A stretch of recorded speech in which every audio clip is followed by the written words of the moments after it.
CGTMSE के ऊपर एक क्वेश्चन आंसर का सेट लेकर के आऊँगा, जिससे कि आप CGTMSE को और भी बेहतर ढंग से समझ पाएंगे। तो लेकर मैं हाजिर हो गया हूँ कुछ क्वेश्चन जो कि आपके मन में उठते होंगे, उसका निदान मैं आपको इस वीडियो में करने वाला हूँ। तो चलिए शुरू करते हैं।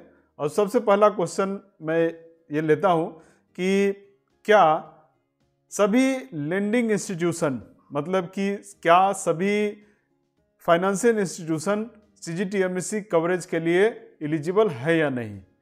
तो यहाँ पर आप देख सकते हैं ऑल शेड्यूल्ड कमर्शियल बैंक, मतलब सभी तरह के कमर्शियल बैंक, चाहे वो प्राइवेट सेक्टर बैंक हो या पब्लिक सेक्टर बैंक हो या फॉरेन बैंक हो, इसमें एलिजिबल हैं। उसके अलावा कुछ रीजनल रूरल बैंक्स, कुछ state financial corporation, NBFC, small finance bank, small industries development bank of India, उसके अलावा national small industries corporation limited NSIC और north eastern development finance corporation limited इस स्कीम में एलिजिबल हैं। दूसरा क्वेश्चन है कि क्या CGTMSE ट्रस्ट कोई भी लोन में गारंटी कवर करने से पहले क्या उसको फिर से रीअसेस करता है। तो इसका जवाब है जी नहीं।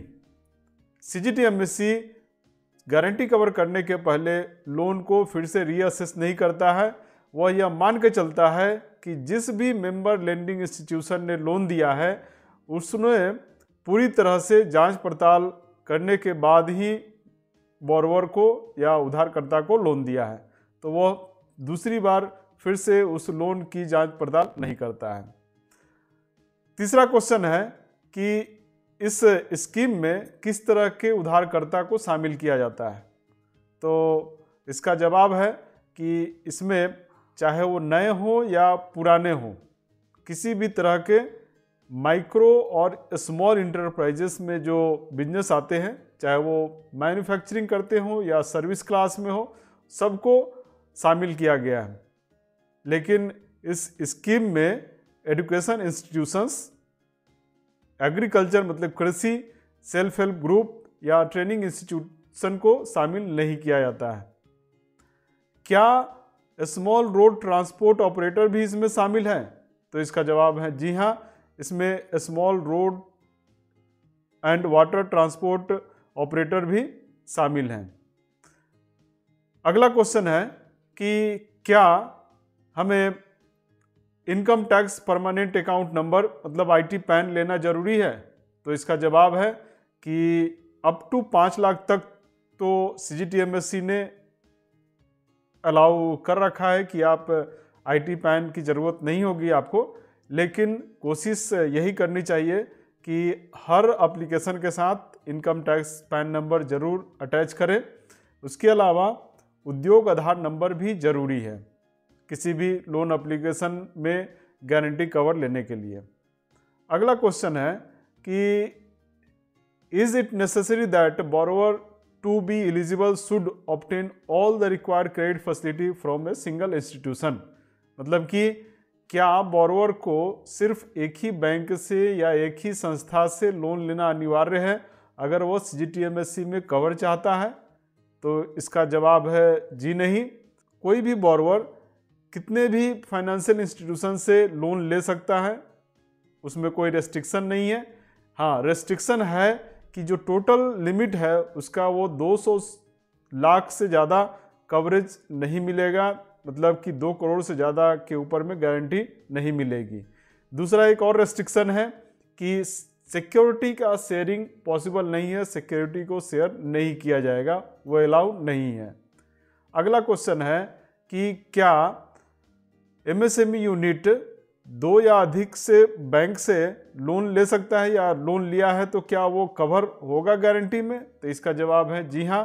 अगर इवन ज्वाइंट में 2 बैंक मिल करके या 2 फाइनेंशियल इंस्टीट्यूशन मिल करके एक बोरोवर को मतलब लोन देते हैं तो दोनों ही ज्वाइंट कवरेज के लिए ज्वाइंट में गारंटी कवरेज मिल जाएगा, है ना, दोनों का ज्वाइंट कवरेज मिल जाता है।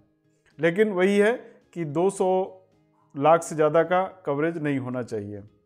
अगला क्वेश्चन है कि can a credit facility of over 200 lakh will be covered under the scheme. तो इसका जवाब है जी हाँ। मतलब कि 200 लाख से ज़्यादा अगर किसी ने लोन लिया है तो क्या वो गारंटी कवर के लिए एलिजिबल है? तो इसका जवाब है जी हाँ, वो ज़रूर 200 लाख से ज़्यादा का लोन है उसके बावजूद भी गारंटी कवरेज के लिए एलिजिबल है, लेकिन जो गारंटी मिलेगा वो मैक्सिमम 200 लाख तक ही मिलेगा। और जो मतलब कि CGTMSE रिस्क कवर करेगा इस लोन में, वो कवर करेगा मैक्सिमम 150 लाख तक, दैट इज़ कि 75% ऑफ डिफ़ॉल्ट अमाउंट।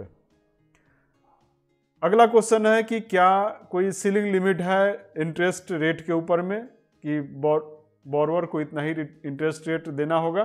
तो उसके लिए सीलिंग लिमिट है। कोई भी फाइनेंशियल इंस्टीट्यूशन मतलब कि कोई भी वित्तीय संस्था 14% या 14% से ज़्यादा रेट ऑफ इंटरेस्ट नहीं चार्ज कर सकता है लोन में। अगर इससे ज़्यादा चार्ज करेगा तो वो गारंटी कवर में एलिजिबल नहीं होगा। और सभी खर्चों को मिला करके गारंटी कवर या दूसरे अन्य खर्चों को मिलाकर के 18% से ज़्यादा नहीं होना चाहिए। अगला क्वेश्चन है, is it possible to cover credit facility which have already become NPA?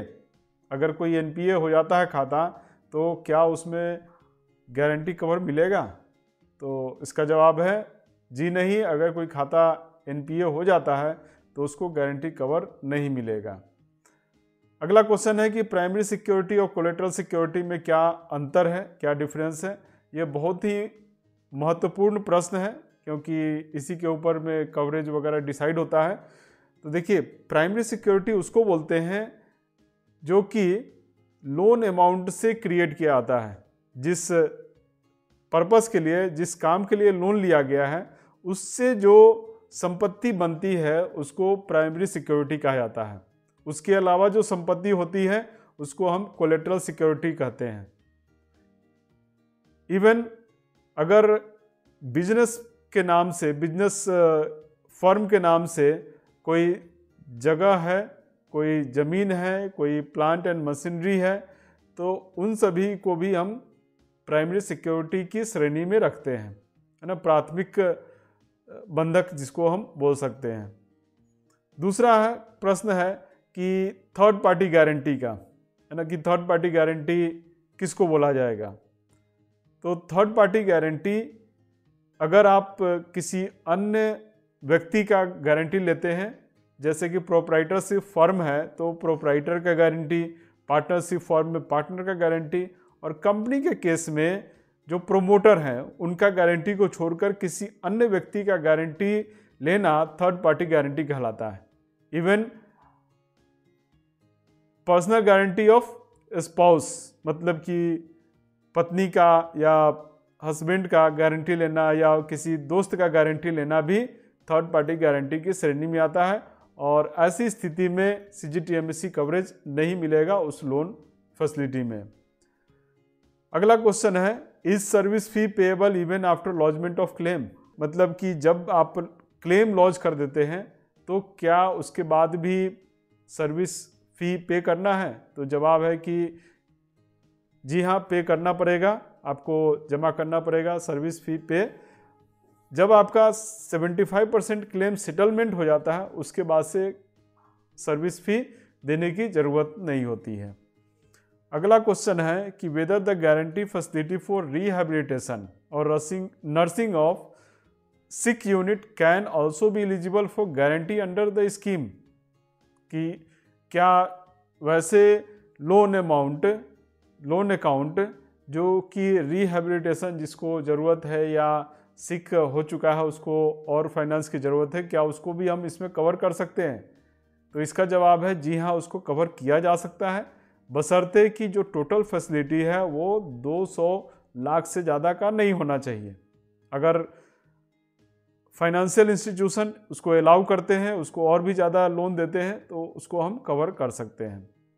अगला प्रश्न है कि क्या अगर मैनेजमेंट में चेंज हो जाता है, मैनेजमेंट बदल जाता है, तो वैसी फैसिलिटी को गारंटी कवर मिलता रहेगा?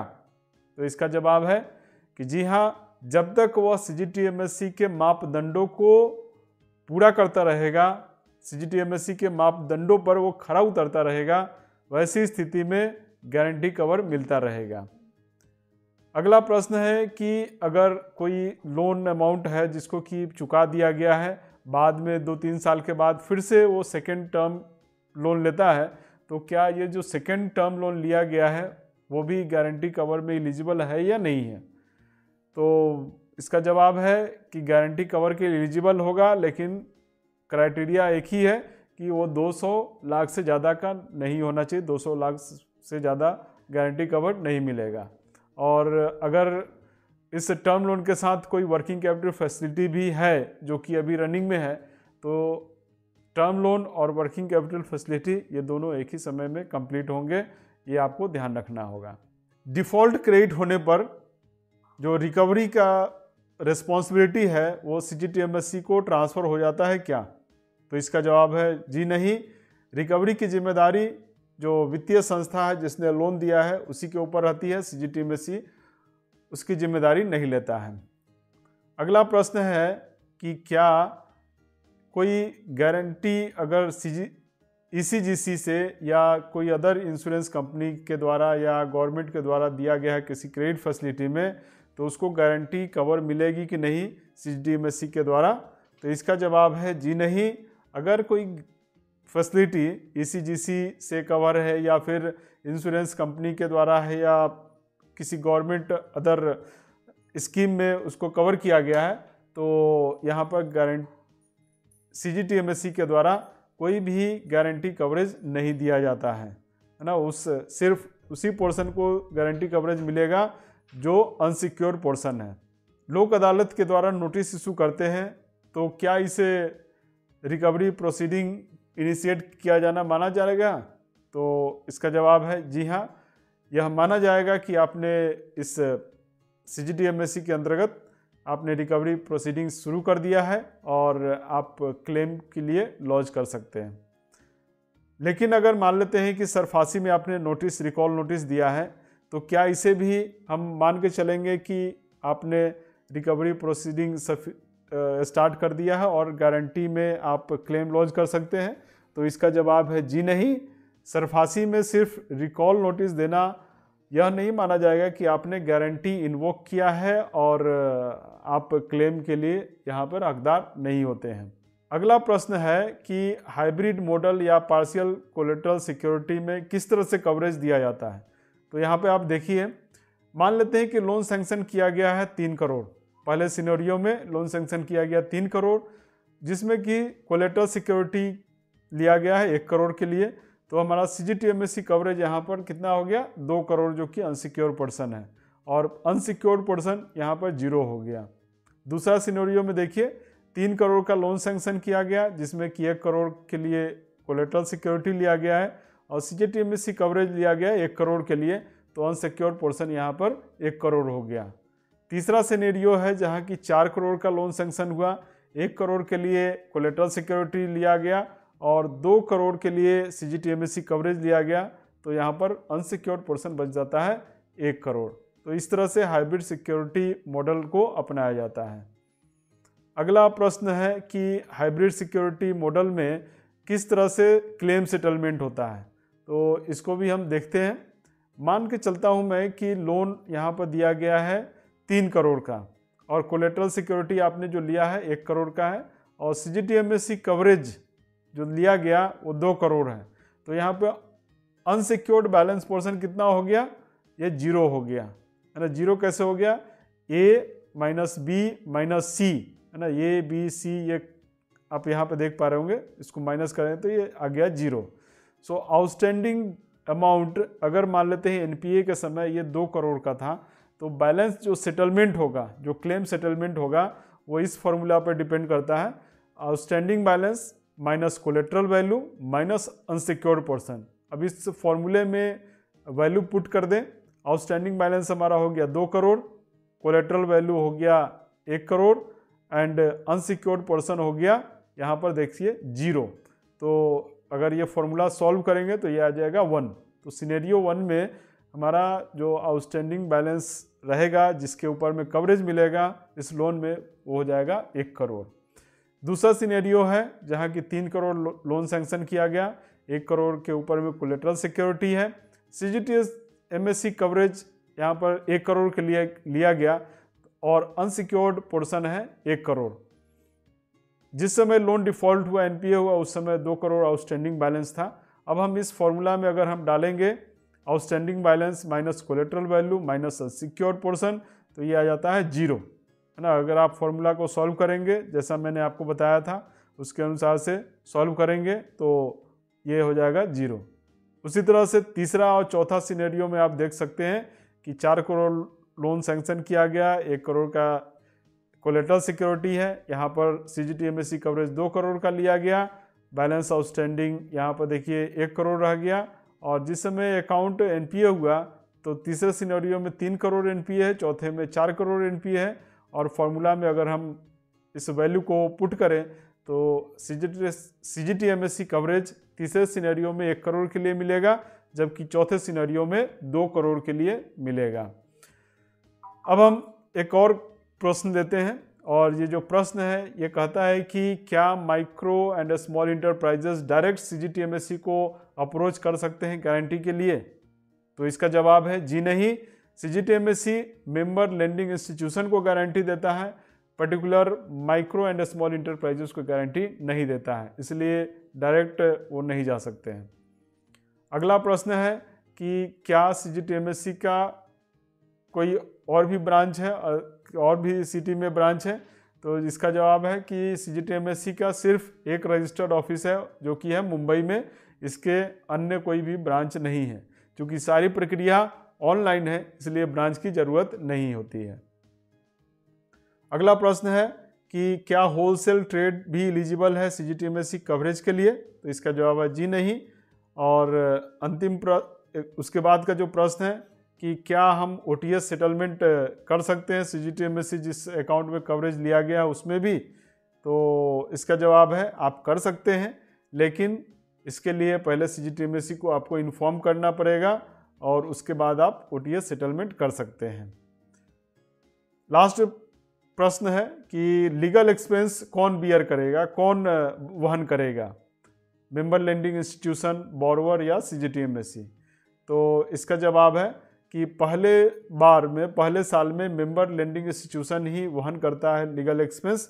उसके बाद जब आप रिकवरी अमाउंट को रेमिट करते हैं, बैंक रेमिट करता है CGTMSE को, वो उस समय जो भी उसका लीगल एक्सपेंस है वो माइनस करके अपना डिडक्ट करके फिर CGTMSE को बाकी अमाउंट रेमिट करता है।